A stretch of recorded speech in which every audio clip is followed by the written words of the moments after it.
Hello, this is Oregon Athletic Department's 24-25 end of the year report.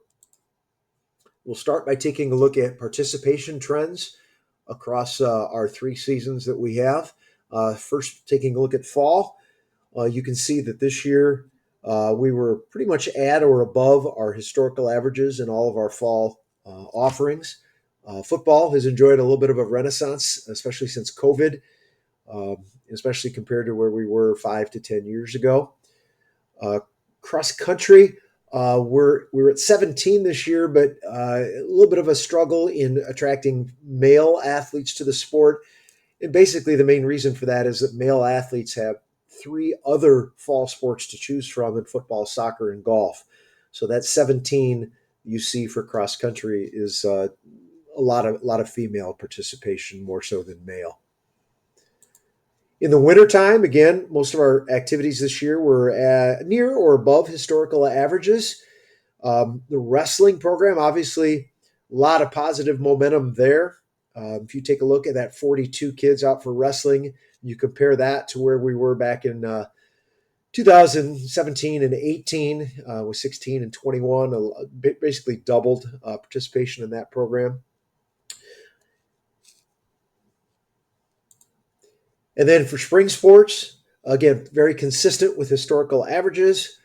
Baseball this year is, again, over the last 3 years, definitely higher than where we were a decade ago. Boys track has declined a little bit. We've seen a little bit of movement from track to baseball, which kind of explains that. But the other interesting thing about spring sports is back when we added girls soccer in 2017, there's a little bit of concern about how that would affect softball and track. And if you look at it realistically, our softball and track numbers this year are almost the exact same as they were a decade ago, even with the addition of girls soccer. And perhaps more interestingly enough, we've lost 50 students in the last decade, enrollment of 467 down to about 417. So we've lost 11% of our student body over the last decade. Yet, as we just saw, our participation numbers are generally steady or slightly up. From a competitive side, this past year has been arguably our best year on the field, on the court that we've had in the last decade. The Big Northern Conference runs an all sports award, kind of like a trophy, where you accumulate points based on the order of finish in the conference. And at the conclusion of the winter seasons in March, Oregon was currently third, based only behind Byron and Dixon in the all sports standings. And as many of you know, we just won the girls track championship last week. And we've had pretty good seasons in the other spring sports. So it'll be interesting to see how we finish overall from a competitive standpoint. And baseball gets on a little bit of a hot streak here this last week or two. We could finish with possible that every varsity program finishes 500 or above here in 24-25. Again, accomplishments looking back on the year. We've had increased one-loss records across almost all sports. A lot of facility improvements. Dr. Kaposi gave us the green lights to do some of those last summer in baseball infield, softball dugouts, new windows up in the press box. And as you know, we'll be getting new football scoreboards and stadium lights very soon.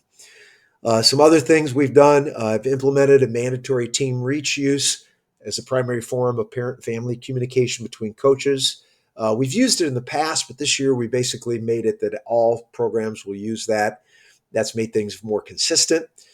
We've had the least amount of academic ineligibilities in my tenure as AD, and the second least amount of athletic code violations over the past decade. So a couple of nice accomplishments on that front. Again, we've continued to increase our cooperative efforts with our high school coaches in the Oregon Park District programs. It's neat to see our high school coaches really taking an active role in working with Leslie over at the Park District. And another nice addition this year has been the communication interns at district office, really helping increase our social media presence. Concerns for the future, as I look back on my 15 years here as AD and things kind of moving forward, in my opinion, the number one concern moving forward for high school athletics, and this is not just an Oregon thing, but this is a rural thing throughout Illinois, is the human resources issue that we face.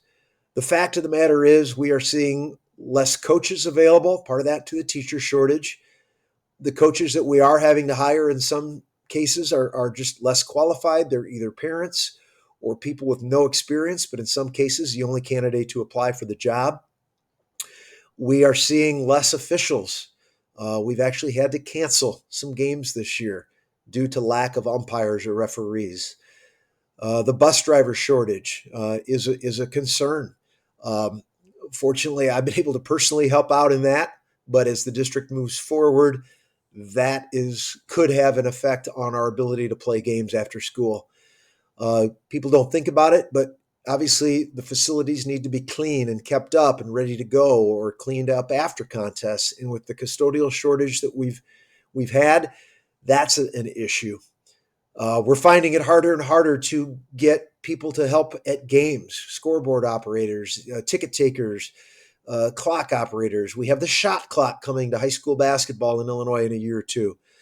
And it seems like a lot of our traditional help is aging, retiring. And when we put out calls for people to help, those calls have been, for the most part, unanswered. So that's a bit of a troubling trend. And we also see less volunteers, less parent volunteers. Things like concession stand, those are all volunteer efforts. Football chain gang, those are volunteers. We actually had to close the concession stand for a varsity event this year because we had a lack of volunteers. So um, I think one of the things that we see is that the public wants perhaps more than ever. We want outstanding coaches and tremendous amount of summer activities and fancy scoreboards and tremendous social media presence and all of those things that we didn't have maybe 10 years ago, maybe more coaches. But our ability to provide for some of those things, just to the lack of human resources, potentially is as wide as ever. And then there are also some troubling trends, again, in my opinion, out there. Proposed legislation here in Illinois down to the General Assembly that would potentially take away transfer limits. Worst case scenario, a kid could play one week for one school, transfer and play the next week for another, which again would be potential zoo. Unlimited restrictions on club and travel play during the school season. If this is an issue, or this becomes into reality, this is going to be a burden on education-based athletics. And there is legislation out there, as we've seen explode in college now, for potential NIL for high school athletes. This stuff comes into fruition, it's going to be a game changer for education-based athletics and for the smaller rural schools.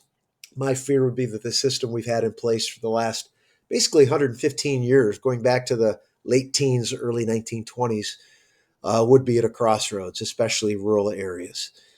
Again, though, I'd like to end on a positive note and thank all of the members of the Board of Education, our Oregon administration, coaches, teachers, community, for my last 15 years here in this role.